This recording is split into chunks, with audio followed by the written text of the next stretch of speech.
Operation प्रहार अंतर्गत अकोला पोलिसांची एक दिवसीय धडक मोहीम.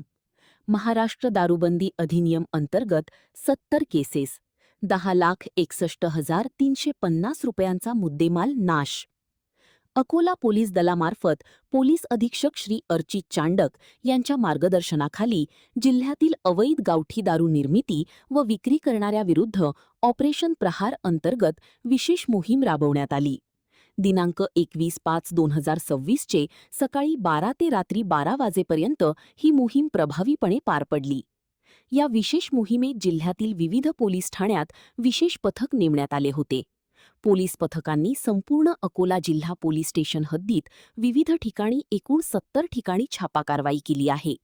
कारवाई दरम्यान देशी दारू तसेच गावठी हातभट्टी दारूच्या एकूण 70 केसेस, सुमारे 10,61,350 रुपये किमतीचा मुद्देमाल नष्ट करण्यात आला.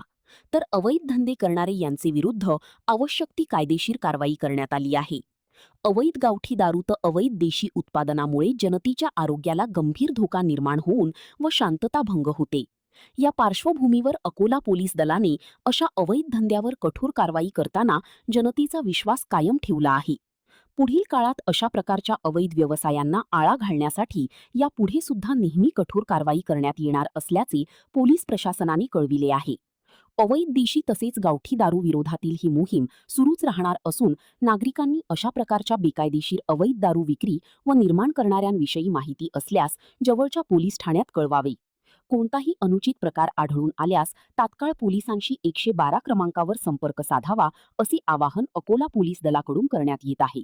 आणखी नवीन व्हिडिओ पाहण्यासाठी आमच्या देशमुख एक्सप्रेस न्यूज चॅनलला सबस्क्राईब करा, लाईक करा आणि शेअर करा.